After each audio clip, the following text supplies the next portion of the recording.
Fala galera, aqui é o Pastor Lucas mais uma vez, o nosso OneCast. E eu tô muito feliz hoje que a gente tá nesses novos formatos do programa, aqui do nosso podcast. Você vai perceber várias mudanças aí, tanto de assunto, de formato. Aproveita com a gente aí esse tempo. Se você já viu alguns episódios passados, você já viu como é que funciona e se prepara para essas novas temporadas aí que a gente está preparando, sonhando para abençoar ainda mais a tua vida também. Hoje eu tô aqui com o pastor Otto, pastor aqui da 316 no Batel, nosso vizinho, gente. Gente, a unidade é tão forte em Curitiba que a gente traz até os vizinhos, porque aqui não tem competição, é reino em nome de Jesus, né, Otto? É isso aí, com certeza.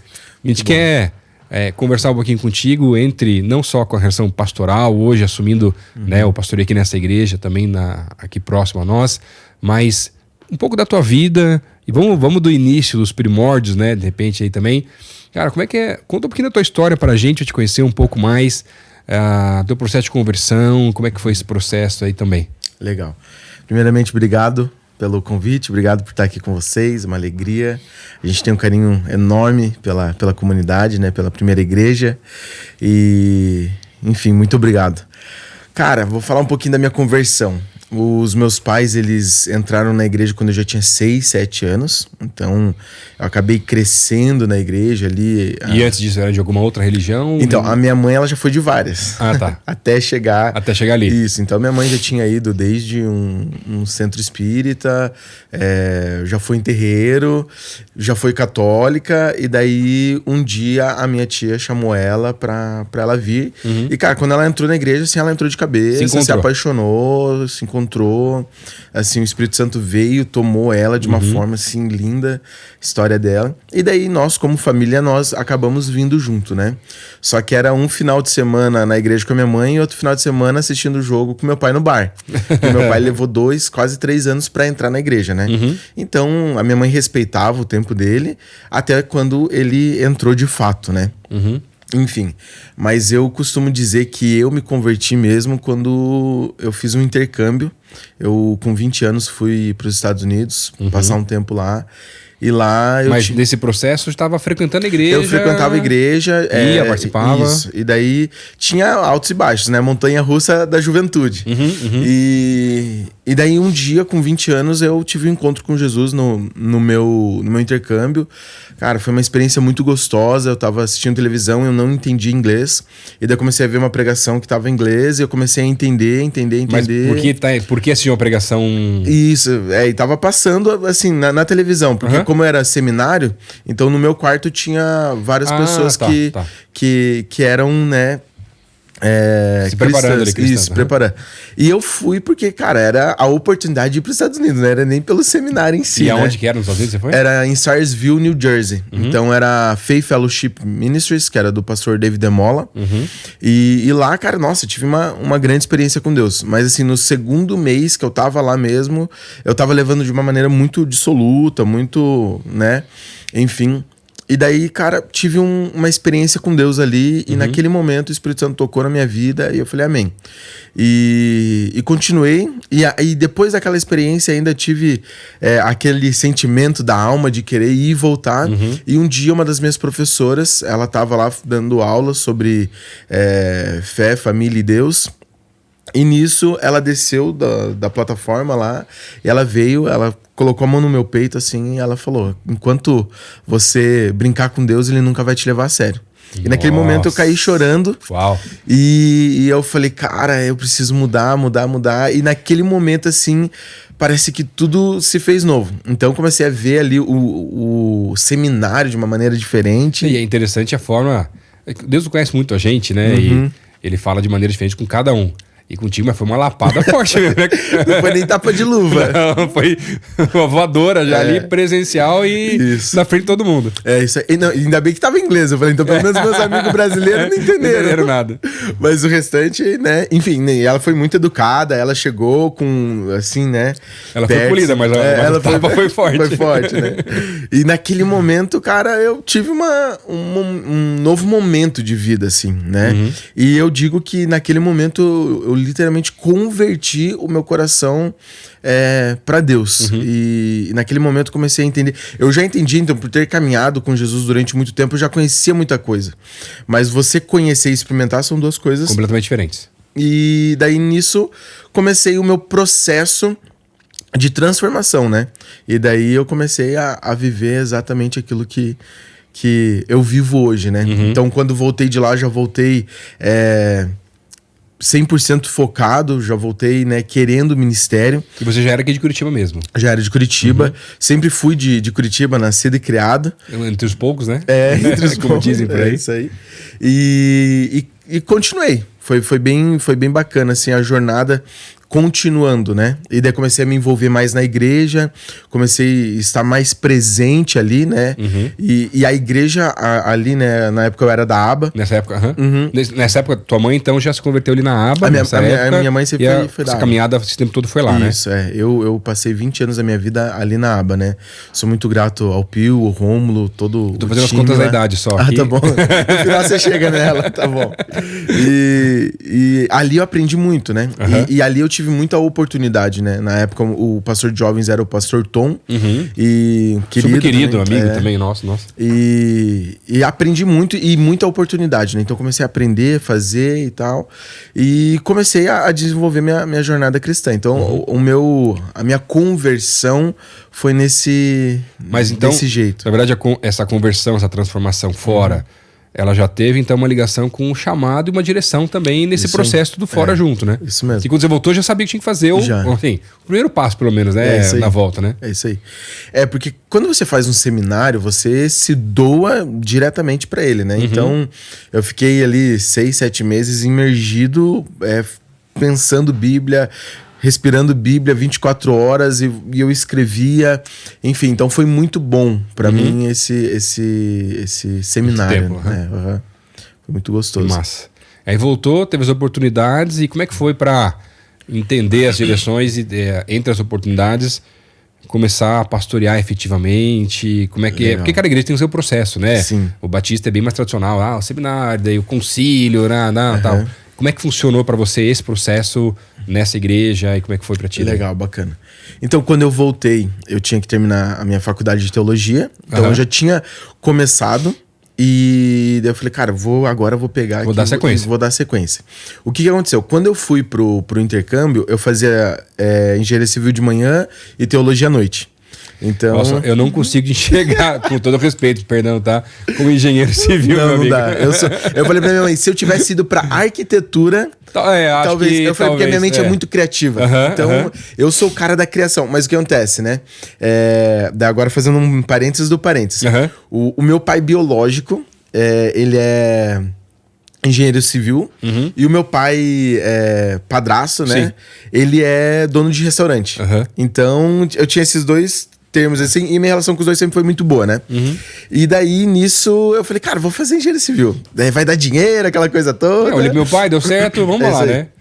E daí eu falei, cara, daí quando eu fui, daí chegou assim, no segundo ano, falei, cara, não é isso que eu quero, é muito número pra minha cabeça. Mas daí não foi pra gastronomia também? Não fui pra gastronomia também. Por mais que eu goste muito de gastronomia. Mas, enfim. Daí eu falei, cara, não é isso. Daí eu fui fazer o intercâmbio. Quando eu cheguei no intercâmbio, eu falei, cara... Daí eu comecei a me descobrir. Daí eu comecei a me descobrir que eu gostava muito de café. Comecei a me descobrir que eu gostava muito da parte criativa. Então eu comecei a ajudar lá na igreja na parte criativa. E daí eu falei, cara, vou voltar e vou fazer só teologia. Daí terminei teologia. Mas isso que é legal, acho que nesse processo de todos nós, né? Quem tá assistindo aqui, ouvindo a gente... Esse processo de uma descoberta nossa, de coisas que Deus já colocou em nós, que parece que estão escondidas, mas Deus colocou para que no tempo certo, da forma certa, você vai encontrando.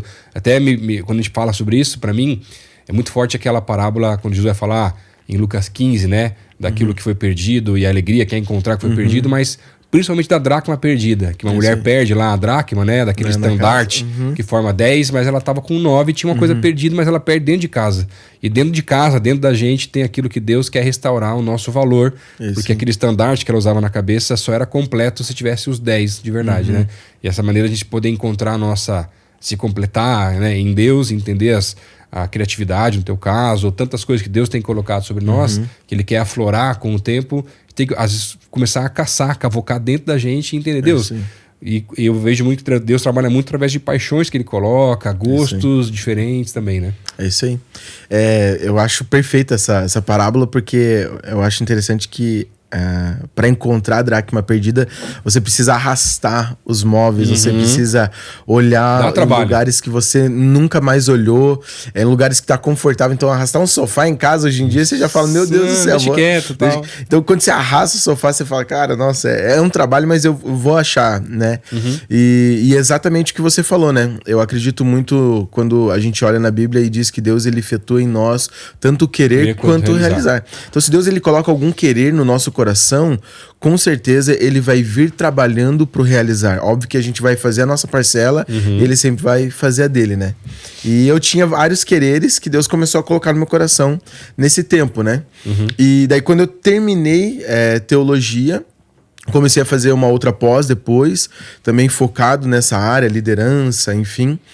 E comecei a caminhar em cima disso, e daí foi quando eu já tinha um movimento, que era o Be The Church, e daí em 2015, final de 2015, eu fiz uma viagem para Guatemala. Daí nessa viagem para Guatemala, eu... Você já tava quanto tempo ali na igreja? Na ABA? Na ABA. Nossa, eu já tava acho que uns 15 anos. Tá. Não, mas da volta dos Estados Unidos. Dos Estados Unidos, uns 2, 3 anos. Daí eu voltei, né? Daí eu fiquei, eu acho que uns 2 anos depois. Daí eu fui pra Guatemala. Daí quando eu cheguei na Guatemala... Mas foi por conhecer o projeto, na olha loucura? Que interessante. Assim, eu fui lá, a igreja fantástica, né? O trabalho deles lá na Guatemala e tal, mas... Né? Sim. Olha que legal. Eu nunca tinha ouvido falar do pastor Cash Luna. E daí um dia, no intercâmbio, eu tava num churrasco com alguns brasileiros e alguns hispanos, né? E eu conheci eu tinha um cara que ele tava sozinho no canto, assim, e eu sempre fui aquela criança que eu via alguém sozinho, eu ia até ela e tentava puxar pra dentro, né? Daí eu falei, cara, vou lá conversar com o cara, né? E daí ele começou a falar inglês, daí eu falei, cara, beleza e tal. Daí ele começou a falar espanhol. Opa. Daí eu falei, legal. E do nada o cara soltou um pouco de um português, assim. Daí eu falei, cara, de onde você é? Ele falou, eu sou de uma igreja chamada Casa de Deus e tarararara.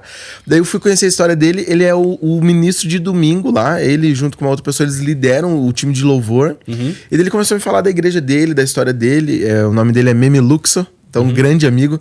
Veio no meu casamento. Depois a gente criou uma amizade gigantesca. E daí conheci ele. Daí eu falei, cara, bacana e tal. E daí foi quando eu voltei pro Brasil e falei, mano, vai ter uma conferência aqui. Daí eu falei, cara, eu vou participar. Eu vou participar. Daí cheguei lá, mega conferência, aquela produção toda deles muito linda. Absurdo, né? E daí eu falei, cara, que legal e tal. E daí ele me apresentou, tanto pro Cash quanto pro Cashito ali, pros filhos do Cash.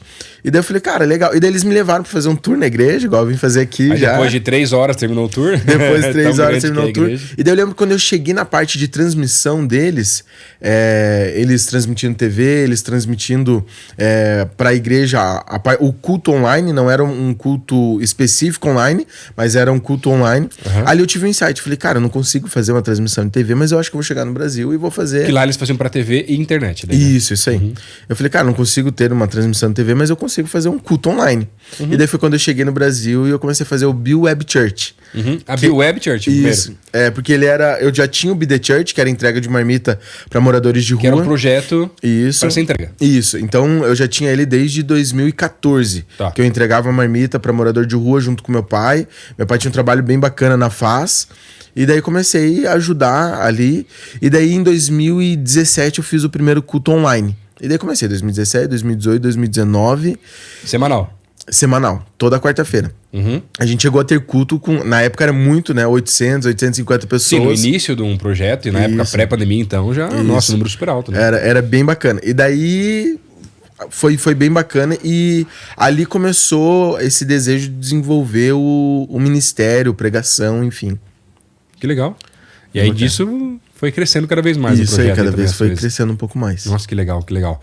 E, Otto, nesse processo ali, você teve da questão, você tem o projeto do Be The Church, que continua até hoje, na verdade. Que é um movimento, que é um movimento, né? Que ele, por um tempo, você acabou fazendo ele na ABA, né? Por ser de lá. Isso. Depois acabou fazendo estúdio. Isso. Hoje ele acontece onde, daí? Hoje ele acontece na 316 também, né? E a gente tem algumas vertentes. Aqui na Batel mesmo. Aqui no Batel. Toda quarta-feira a gente faz um culto ali. Uma vez no mês a gente faz o Overflow, que é um culto que a gente chama várias pessoas. Então o legal do Be The Church é que ele não tem uma placa de igreja. Então eu sempre falo para as pessoas que vão no Be The Church, se eles já têm uma igreja, continuarem indo nas suas igrejas. Ele é um evento que você pode participar e tal, né?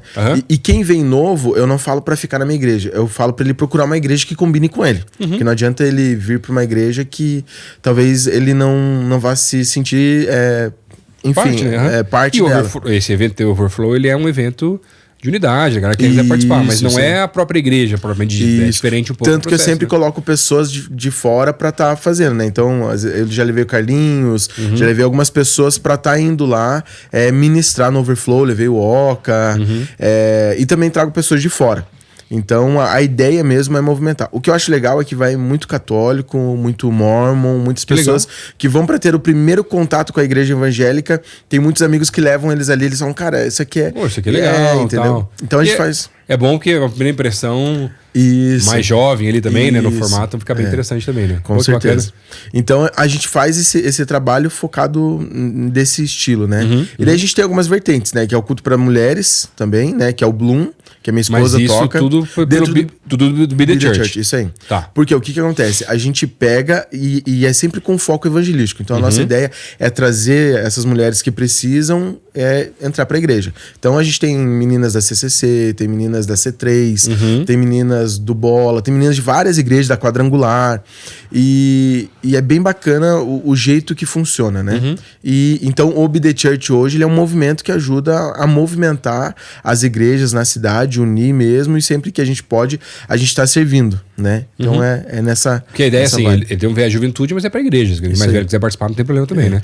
O Be The Church ele começou, né? Só pra fazer um parênteses. Eu lembro que um dia eu tava saindo de um culto, e nisso que eu saí de um culto, eu vi 2, 3 moradores de ruas numa marquise. E daí eu olhei assim, eu falei, cara, a gente precisa estar fazendo alguma coisa. E naquele momento tava todos os meus amigos, culto de sábado, você sai, você vai pra algum rolê. E daí, naquele momento veio uma raiva, assim, uma indignação santa. E eu falei, cara, não pode isso acontecer. E daí veio um pensamento, eu falei, cara, todo comodismo gospel gera uma escravidão espiritual. Uau. E eu falei, cara, essas pessoas elas não estão simplesmente morando na rua. Elas estão vivendo na rua porque elas estão sendo escravizadas por uma potestade maligna, né? Eu falei, cara, e nós como cristãos, a gente precisa ser uma resposta. Fazer alguma coisa. E daí eu falei, como que eu vou abordar eles? Eu preciso abordar eles ou com chocolate quente, mas o melhor de tudo é eu chegar e apresentar Jesus. Sim. Então teve uma das nossas abordagens que cada um com 2 hot dog, sentava e eu comia junto com o cara comia, você comia com o cara que tava ali, e eu apresentava Jesus para eles, né? E a gente teve vários testemunhos, várias pessoas que foram reinseridas na sociedade. Então foi em cima dessa indignação santa, né, que o comodismo gospel gera escravidão espiritual, que o Be The Church começou. Uau. E aí, por mais que do dog, da marmita, dessa inquietação, e Deus vai trabalhando os processos até chegar no que é o Be The Church hoje, com os cultos e as programações também, né? É isso aí. Legal. E aí, tem o Be The Church. Nesse tempo você estava na aba ainda, na verdade, ali. Você já era pastor nessa época? Ainda não? Não. Eu era líder de adolescentes, né? Tá. Comecei sendo líder... Voluntário, líder e coordenador de adolescentes. E eu era... Depois o Rômulo assumiu os jovens, daí eu fui pra liderança dos jovens também. E daí, junto com ele? Junto com ele. Só que, num parênteses, é interessante, porque quando eu voltei dos Estados Unidos, então eu já tinha ficado 8 meses sem meus pais, 7 meses sem meus pais. Quando eu cheguei, meu pai falou, a gente tá indo embora de Curitiba. Eu falei, como assim? Agora que eu cheguei, agora que eu tô transformado, agora que eu vou mudar o mundo, vocês querem ir embora. Daí eu falei, não, beleza. Daí eu conversei com o pastor Pio na época, com o Rômulo, e daí eles falaram, cara, vamos ver se você consegue ficar aqui, o que a gente consegue fazer, te ajudar, dar uma ajuda de custo. E daí nesse trâmite, que daí eu acabei entrando e ficando integral na igreja. Nessa época. Nessa época. E daí ali, nossa, meu Deus, me afiou muito mais do que... com certeza, né? Do que nunca, assim. E daí comecei a entender, trabalhar assim, mas eu não era ainda pastor, né? Não tinha... Exercia a função pastoral, mas ainda não era ordenado localmente, isso né? Aí. E daí a gente continuou, né, ajudando ali. Eu ajudava muito no time de oração, no time criativo. Sempre o que eles precisavam ali, eu fazia tudo que eu podia. E ali começou a me gerar mais, a aflorar esse sentimento, esse desejo. mas nunca sendo o meu principal foco, não, vou ser pastor. Porque eu acredito, o dia que eu cheguei pra minha mãe, eu falei pra ela, falei, mãe, quero ser pastor e tal, o que a senhora acha? Ela falou, filho, você já nasceu pastor. Então desde o meu ventre, Deus ele já escreveu você assim. Já tinha a promessa. Já, né? E daí ela brincava, né? Você não precisa ser ordenado pra ser pastor, mas existe essa parte, e eu acredito nela, mas foi o jeito figurado que ela usou naquele momento. E daí eu falei, cara, legal, né? Eu acho que é isso mesmo e eu não vou caminhar por uma posição, mas vou caminhar pelo que eu sou já, né? Sim. E daí, a partir dali, eu comecei a entender essa questão. E uma coisa legal na tua história também, acho que é legal de falar aqui, como é que foi pra você? Porque assim, você teve esse processo, você teve integral um tempo no ministério ali, que te afiou, te fez crescer muito, claro, natural, mas...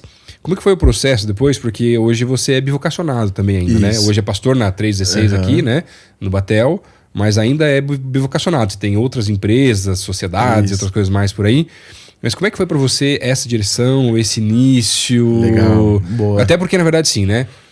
Eu acho que, por exemplo, aqui na igreja tem um monte de seminarista e os caras, nossa, que eu tenho chamado de ser pastor da Bíblia. Cara, então você não tem chamado, cara. Vai avaliar que o chamado é pra onde Deus mandar. É isso aí. E a realidade brasileira, pelo menos... Mais de 90% das igrejas, né, são igrejas menores. Sim. Então, é muito comum você ter pastores que são bivocacionados. Sim. Que às vezes tem um horário mais maleável, né? Ou tem um cara que é mais empreendedor, mas ele também dedica parte do tempo dele como pastor de uma igreja. Sim. Então, eu acho que é legal do cara, talvez até pode se inspirar na tua história, para não bitolar e falar, não, só existe um formato. E não quer dizer também que, hoje tem as empresas, tem as coisas, talvez se um dia Deus direcionar vai ser integral, exclusivo. Mas se não é o momento... Também não é o caso, né? Isso aí. Eu acho que todo mundo usa muito essa passagem, né? Mas a gente sabe que Paulo, enquanto ele não pregava, muitas vezes ele estava lá construindo tendas, né? Então você pega ali aquela parte que ele estava construindo tendas com Áquila e Priscila, né? E após isso ele saía e pregava, né? Então eu gosto muito disso porque eu sempre fui muito empreendedor. Sempre fui muito empreendedor. Então, se eu ganhava 5 balas, 3 eu pegava pra mim e 2 eu vendia pra comprar mais 3. Então, eu sempre gostei muito disso. E daí, o que aconteceu? Eu tava na igreja, tinha casado, então conheci minha esposa. E daí, quando eu casei, vida de casado, tudo bem, tudo maravilhoso. Ela já trabalhava fora, né? Na época ela trabalhava no Fundo Paraná. E daí, nisso, eu comecei a pensar... E a gente falou, a gente quer ter um baby. E daí eu falei, não, beleza, a gente quer ter um baby, bacana. E daí, nisso, eu aceitei um trabalho, que era após o período da igreja, que era pra eu fazer vídeos pra Wizard, a escola de inglês. E daí comecei a fazer, achei muito legal, bacana. E daí comecei a dar uma assessoria pra churrascaria do meu pai de longe. Falei, pai, você precisa fazer isso, isso e isso. E daí comecei a movimentar essa parte de marketing, né? Então eu sempre gostei muito de marketing e comecei a atender algumas empresas esporádicas. E começou assim, um procurou, fez aqui, isso, amigo... Bem despretensiosamente, não foi tipo, vou começar uma empresa. E daí vi a necessidade de começar um CNPJ e começar a viver essa vida empresarial de verdade. Uma coisa assim, o pai, dá a gente pagar aqui e tal, mas aí quando você começa com as empresas, tem que ter nota fiscal, isso aí, tem que ter CNPJ, tá certo? Isso aí. E quando a gente entende o que é Kingdom Business, né, a gente sabe que tem algumas regrinhas ali de ética, né, moral e lei, né, legislação. E daí eu falei, cara, eu preciso começar a montar. E daí tive uma conversa muito franca com os pastores na época. Falei, tá dando certo. Agora, daí na época minha esposa já estava grávida. Daí eu falei, minha esposa tá grávida, a gente, né, precisa arrumar tudo, fazer tudo. Daí ele falou, bacana. Veja como você consegue conciliar o teu tempo na igreja e lá fora.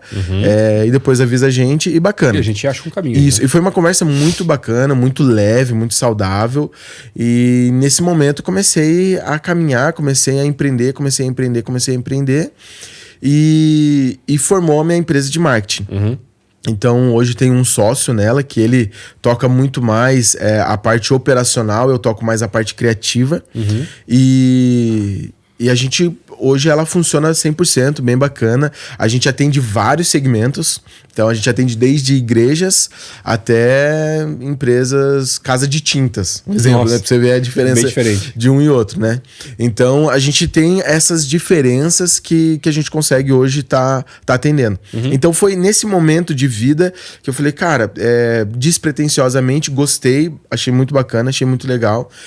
Me trouxe várias oportunidades, mas eu nunca tirei o foco da igreja. Porque pra mim o foco sempre foi a igreja, e é a igreja, né? Buscar primeiro o reino de Deus e a sua justiça. E nesse momento eu falei, Deus, eu acho que eu consigo conciliar. E daí depois teve a oportunidade de estar entrando na sociedade junto com o Carlinhos no California Donuts. E daí a gente entrou hoje. Uma benção essa loja, gente. Aleluia. Passar lá. Passa lá, California Donuts. Um lugar que tem muito crente, lá tem reunião direto com os pastorzados, é bom também. Coisa boa. E daí agora a gente tá indo pra terceira loja também, então bem bacana. E eu sempre tive essa conversa muito, muito franca com os meus pastores sobre eu estar trabalhando, né, fora e dentro da igreja. Então hoje metade do meu dia é gabinete e a metade do meu dia é escritório. Então a gente vive isso, respira não tanto isso. preto no branco que se mistura, né? Tem uma mensagem aqui, outra ali, daí não tem jeito, né? Não é metade do dia, né? Até meio-dia eu faço isso e depois... não. Bom se fosse até de certa forma, né? Pois seria mais fácil. Mas hoje a gente vive assim, né? Eu, minha esposa e algumas pessoas, né? E eu vejo que é muito, muito sadio até pra igreja, né? Então a gente acaba ajudando eles ali. Alguns empresários novos que vêm, chegam e precisam de ajuda. Nossa, amo fazer isso, consultoria para empresários, para empresas que estão começando. E a gente acaba ajudando eles dessa forma, assim. Mas a forma que aconteceu foi bem natural, né? Quando você me perguntou ali como foi esse processo bivocacionado, foi uma forma bem natural. Então eu acredito que eu tive a oportunidade de entrar na igreja, estar ali na igreja, e depois eu tive a oportunidade de fazer os dois ao mesmo tempo. E podia até ter ficado, porque não foi a igreja pediu, não vai dar, sai, vou ter que cortar, orçamento, sei lá, não. Foi o processo do Espírito para ir dando certo, outro lado. Isso aí. Porque assim, acontece muito aquela coisa, o cara trabalha fora, começa a servir na igreja, chega uma hora que ele não aguenta os dois, não tá dando mais certo, ele acaba migrando pro integral. Isso aí. Né? Agora, do integral para bivocacionado é mais raro acontecer, né? Mais raro. Mas eu acho muito legal como foi o processo, porque isso abençoa você, a tua família, mas o reino, de certa forma, muito interessante, né? Bacana. É isso aí. E a gente começa a entender cada um, que você vê que não existe uma regrinha. Não, então o meu ministério vai ser igual ao do Lucas, o meu ministério vai ser igual ao do Otto.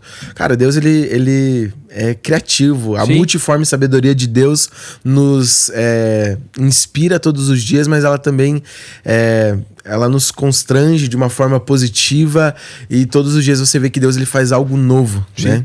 Então, eu acho legal porque Deus trabalha através da diversidade, mas traz sinergia entre as partes. É isso aí. E a gente se completa em dons, talentos, coisas que Deus tem colocado completamente diferentes. E acho que uma das coisas principais desse ponto, até quando a gente pensa em chamado, ministério, é a gente não ter algo tão enquadrado ou tanto descomparar. Cara, comparação é uma das piores coisas que existe. Nossa. Assim, não, então eu vou ser um pastor, mas vou ser um pastor então igual o Otto, vou ser igual o Lucas, vou ser igual o Michel, igual o Flávio, sei lá. Qualquer pastor que quem tá ouvindo aí, assistindo, pode ter como referência. Cara, e por melhor que seja a história dessa pessoa, é a história daquela pessoa, não é a tua. Então, eu preciso começar a entender diante de Deus das paixões que ele colocou, das direções, da igreja que eu tô, porque cada denominação ou cada igreja é completamente diferente uma da outra, não tem certo e errado nesse processo, né? Então, a igreja que tem mais pastores integrais é mais certa, a igreja que tem menos é mais... Não é isso, na verdade, né? E às vezes, cara, tudo tem pró e contra nessa vida, né? Então, você pega uma igreja que tem mais pastores integrais, o cara pode dedicar mais tempo, legal, mas ela tem uma velocidade menor de conseguir ter mais pastores, porque é um custo mais alto. Uma igreja que tem mais pastores bivocacionados, ela consegue ter mais gente em menos tempo, porque o orçamento ele é menor para isso, na verdade. Então e não tem, cada realidade de um jeito. E não adianta querer aplicar o modelo de uma na outra, que também não vai dar certo, na verdade. Não mesmo. É aquela velha história, né? A minha luva não vai servir na tua mão. Mas eu acho que é interessante esse ponto que você tocou da comparação, porque a comparação, infelizmente, é um mal da nossa geração hoje. Então, e a rede social potencializa isso também, né? Isso de maneira assim, exponencial. Então, se você vê pessoas hoje, muitas vezes com ansiedade, com depressão, você conversa com psicólogos, o início disso é muitas vezes na comparação, né? Porque por que a vida do outro tá assim? Por que o ministério do outro tá assim?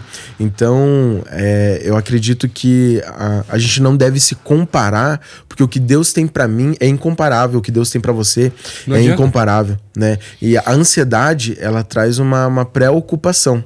Então, a tua ocupação que era pra você estar vivendo hoje, você tá vivendo uma ocupação que era pra você estar vivendo amanhã. Então, é como se eu fosse viver essa ocupação agora do que não era pra eu estar vivendo. Sim. Então, não se preocupe com coisas que não era pra você estar fazendo agora, né? Sim. Ou estar vivendo. Deus, ele tem um processo pra cada um. E o processo de cada um é particular. Deus, você vê o processo de Pedro era diferente do processo da mulher que tava lá quebrando o vaso aos pés de Jesus, né? O perfume ali. Então, cada um tinha um jeito diferente de expressar o seu amor a Jesus, né? Cada um tinha um jeito diferente de viver Jesus ali, né? O Jesus é o mesmo, mas a gente não deve comparar as nossas experiências, as nossas oportunidades, porque cada um é diferente. E às vezes o problema é que a gente mensura o ministério, o chamado, uma igreja. Às vezes é muito comum você mensurar pelo tamanho, pelo número, Isso aí. né? Sei lá, e tantas outras coisas.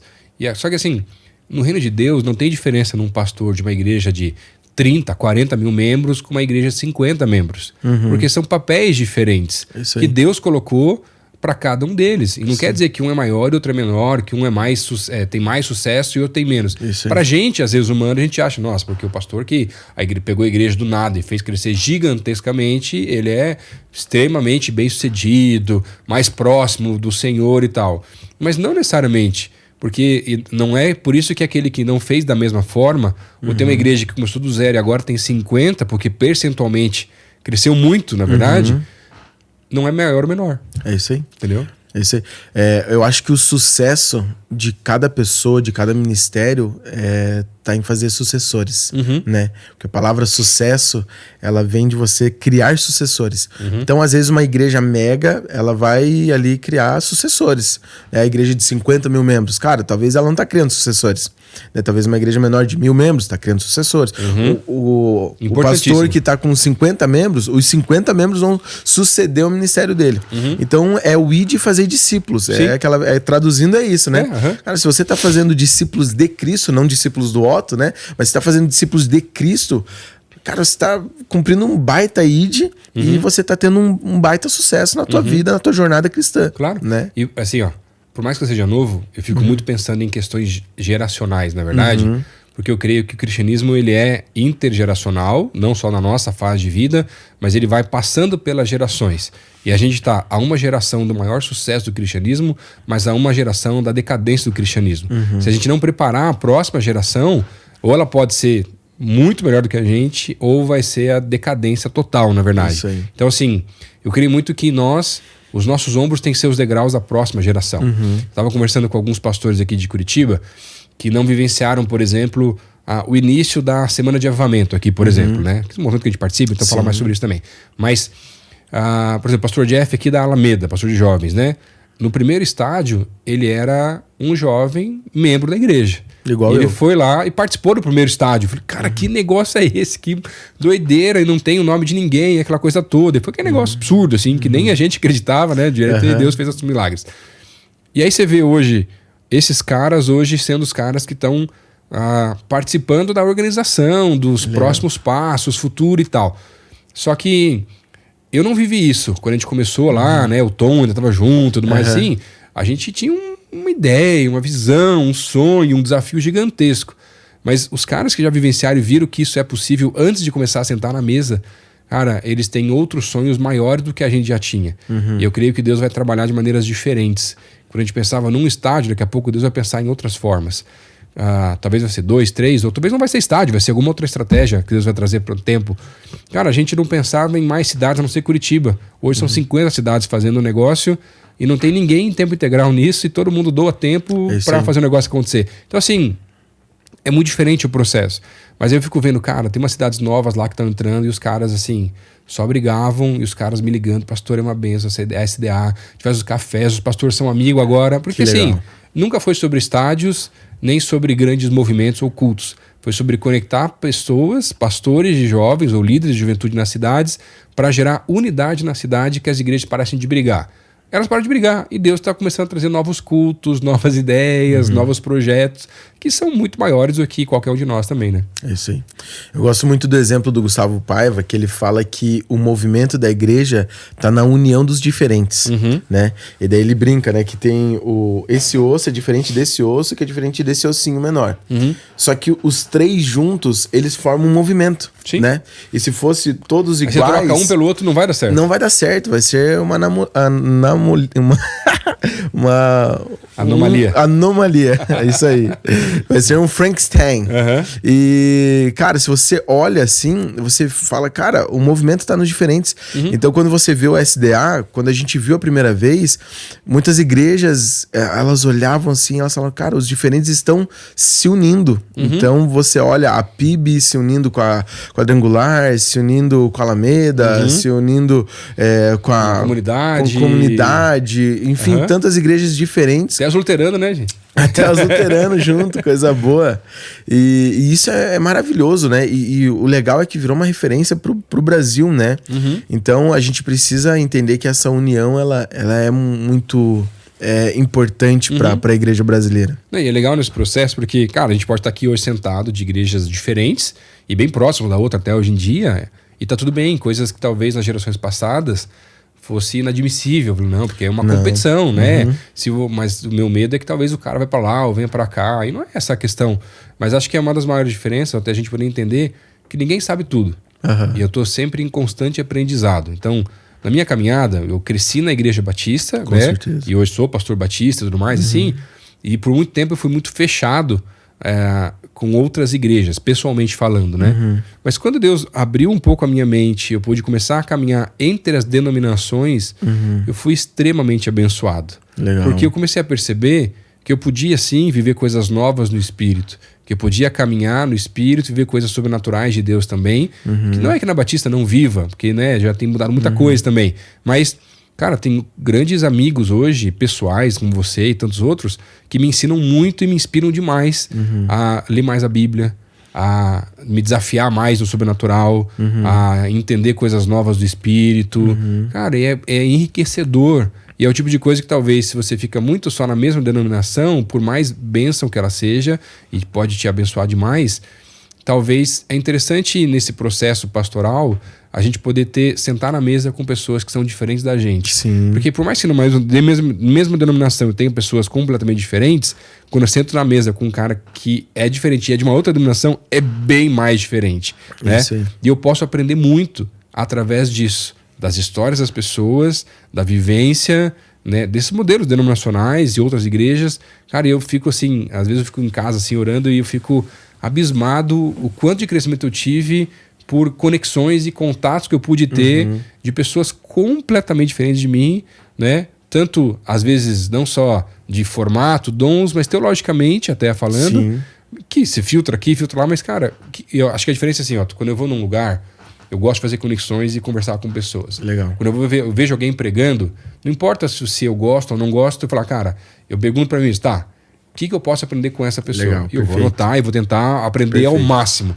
Tem gente que, não sei se acontece lá na igreja de vocês, aqui tem gente que às vezes liga pra recepção da igreja e pergunta assim, quem que é o pastor que prega hoje?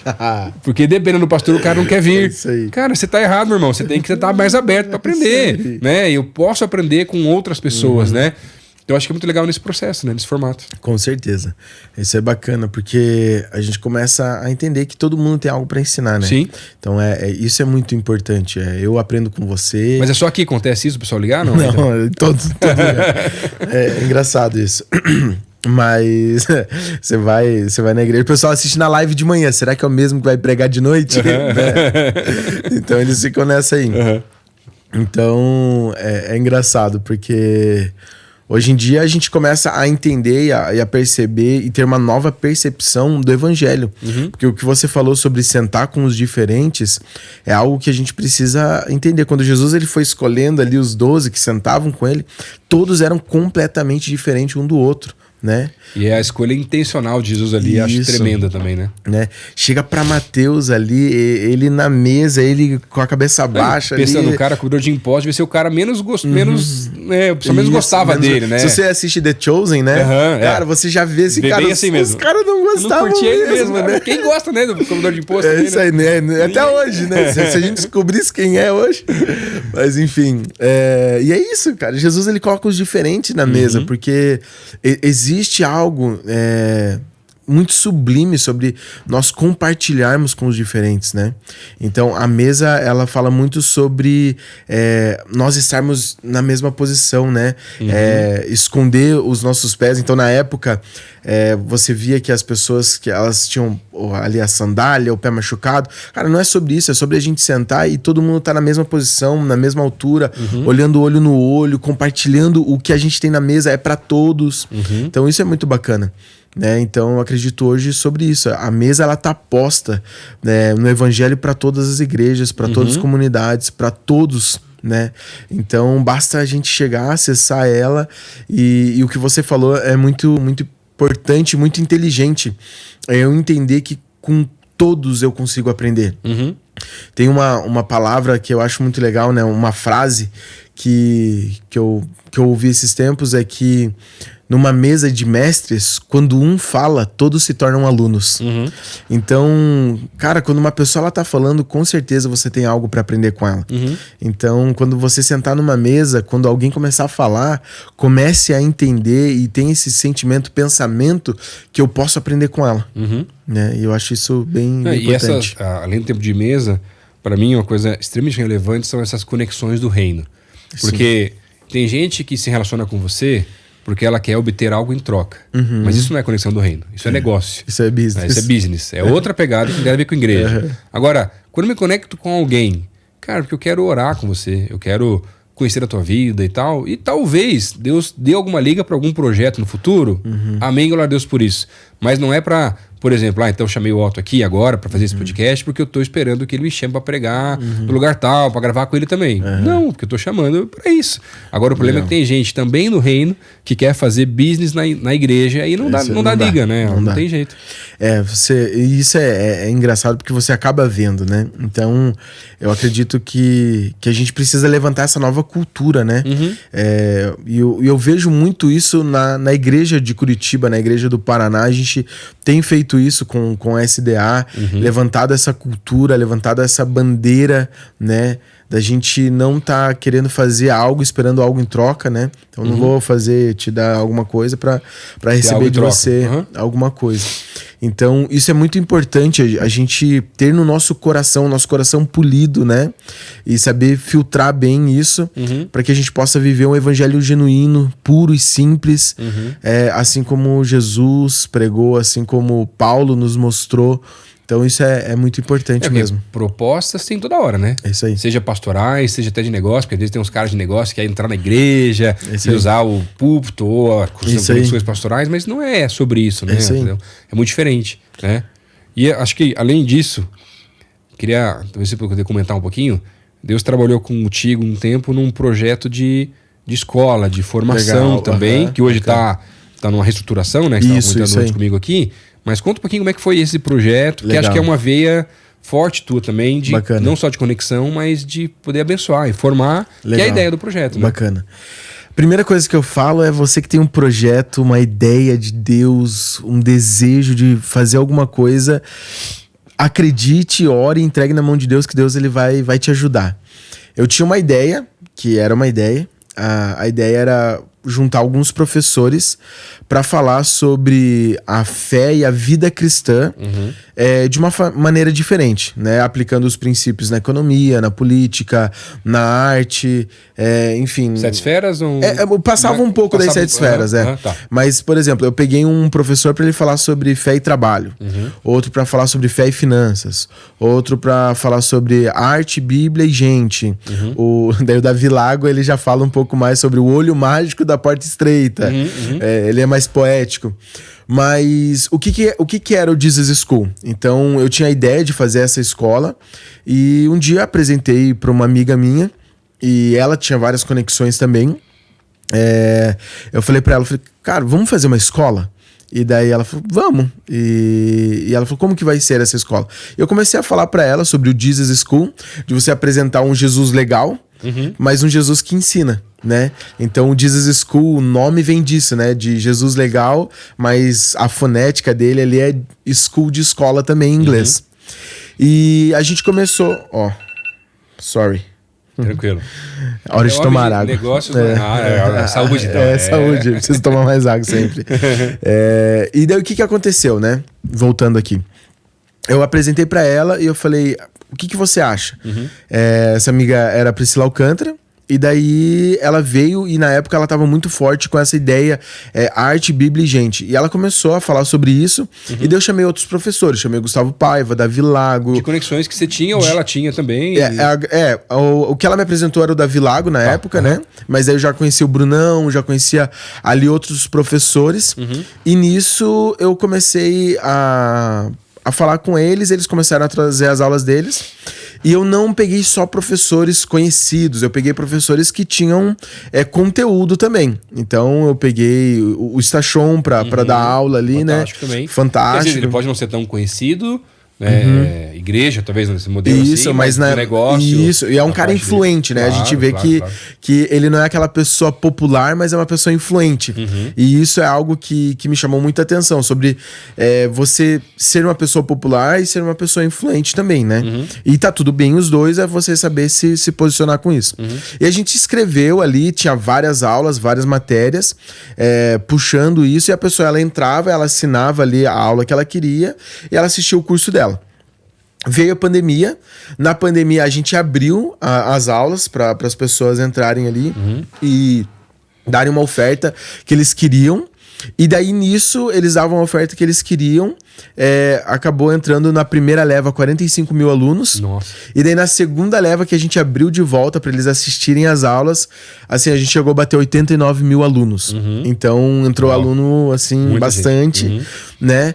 Entrou, cara, bastante, assim, eu acho que com o newsletter que a gente tinha na época, chegou quase 100 mil pessoas cadastradas ali na plataforma. Isso, né? Os contatos que a gente tinha pra alcançar. E foi muito legal, foi muito bacana, as pessoas conheceram bastante a plataforma. E daí, na pandemia, a gente viu que a gente precisava reestruturar ela. Então agora a gente colocou ela novamente numa incubadora, né? Numa estufa. E a gente tá remodelando ela para ver como que a gente vai funcionar daqui para frente, né? Alguns professores estão entrando, algumas matérias a gente entendeu que a gente vai tirar, mas é você entender que o reino, ele é para todos, né? Então, para essa galera mais nova, mais jovem, mais dinâmica também, as aulas elas precisam ser dinâmicas. Sim. Então, a gente tá remodelando e tá estruturando. Então, o Jesus School, a gente fez uma festa de lançamento em São Paulo, chamou pastores, músicos da época influente, e a gente começou nessas conexões. Então hoje a gente tem vários professores que a gente consegue colocar dentro da plataforma também para estar ensinando e ajudando as pessoas na fé e na vida cristã delas. Que bem. Você tem prazo aí para o lançamento no relançamento ou não? Então, para ser bem sincero, a gente acredita que esse ano a gente ainda vai continuar reestruturando e talvez para meados de 2023 para a gente conseguir atualizar a plataforma também. Então tem toda a parte de programação, que é um trabalho grande, testes, enfim, né? E fora as gravações de mais algumas outras aulas também. Legal. Benção. Te deixa aí pra galera que já te conhece ou quer conhecer um pouco mais, teus contatos também. Legal. Ou até quiser participar ali dos cultos ali na 316, aqui na Avenida do Batel. Isso. Umas 3, 4 quadras aqui da PIB, mais ou menos aí. Isso que é benção em Curitiba. Coisa boa. A gente brinca que a 316 Batel, ela é resposta de oração muito de vocês aqui também, né? Porque o Michel sempre falava que vocês passavam ali na frente das baladas falando, Deus, nós declaramos que elas vão se transformar. Vão fechar e vão transformar a igreja. Isso, é verdade. Então... Não, e antes de ser pastor, eu era bancário, trabalhava com marketing na parte de eventos do HSBC, né? E eu fiz vários eventos lá no Tabu, que agora é a 316, né? Então, né? É o Yankee lá, era o Yankee. É o Yankee, isso. E a Tabor do lado ali, né? Isso. E, antes também, mas eu fiz no Yankee, então trazia grupos do Brasil todo para ver o Natal do Palácio Avenida, das crianças, da USBC, e no outro dia, ou então logo depois da apresentação, eu levava os caras pra balada e ficava lá, acompanhando os caras, não sei o que, aquela coisa toda, assim. E nunca foi meu ambiente, mas fazia parte do meu trabalho. Eu lembro de várias vezes eu assim, Deus, tem que mudar isso aqui um dia, isso aqui tem uma cara de igreja, esse negócio aqui, aí ó, as respostas de oração aí, que é uma bênção também, né, então... Não, então com certeza, a gente fica muito feliz, né, então falei que agora no final do ano a gente vai ter o Experience, a conferência, né, o Be The Church Experience, e a gente segue muito naquela vibe de... não se amoldem ao padrão desse mundo, mas renovem-se pela transformação da vossa mente para que vocês sejam capazes de experimentar e comprovar, né, a boa, agradável e perfeita vontade de Deus. Amém. Então, a nossa ideia como ministério é que você possa experimentar Jesus e comprovar que Jesus salva, que Jesus liberta, que Jesus é bom. Então, que as pessoas elas possam experimentar Jesus. Então, essa é a nossa ideia com o Be The Church. Então, o Be The Church ele tem a rede social que é Be The Church BR. Então você acha lá, você vê os nossos cultos, vê ali o que acontece hoje. A gente tem a 316 Batel e o Batel Jovem também, né? Então hoje a gente atua nessas 3 áreas ministerialmente falando. Pra você fora também, as empresas. Fora as empresas, né? California Donuts também e a nossa empresa Be Digital, que é a empresa de marketing. Mas hoje a gente entende que o reino de Deus ele pode ser levado por todos aonde eles estão, né? Porque ministério é servir. Amém. E o teu ministério é onde você está. Se você está servindo no seu trabalho, na academia, na sua escola, na sua faculdade, aonde você está, você pode ser igreja lá, servindo com o que você tem nas mãos, né? Isso. Tinha um menininho que ele tinha 5 pães e 2 peixes. Era só o que ele tinha na mão e ele entregou para Jesus e Jesus multiplicou. E é bonito que ninguém mais entregou, né? Ninguém mais entregou. Alguém devia ter. Com certeza, que tem um povo que tinha as comidinhas escondidas lá, né? Aí, né? Mas o menininho que foi lá e entregou tudo. Né? É isso aí. Então é importante a gente entregar tudo que a gente tem nas mãos de Deus, porque é só Ele que vai multiplicar. Amém. Né?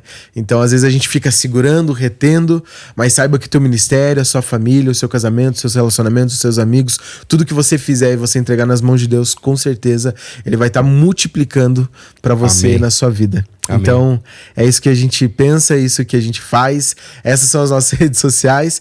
E obrigado pelo convite, uma alegria estar aqui com você. Privilégio poder ouvir um pouquinho mais da tua história. É isso que eu ia falar, achei muito legal. Vir e falar mais da história, né? Achei bem bacana. Pra mim é mais forte a história mesmo, sabe? Porque as pessoas falam, mas é estratégia. Cara, a estratégia, Deus troca, muda, isso vem aí. E vai, mas pra mim a vida, ela continua. E a nossa história, ela fica marcando tanta gente também, né? Então... essa ideia também aí, né? Obrigado. Eu que agradeço. Obrigado mesmo. Obrigado a você que está nos assistindo aí também. Valeu, pessoal. Que Deus te abençoe e a gente vê num próximo dos nossos programas aí do OneCast. Muito bom. Valeu. Obrigadão. Top.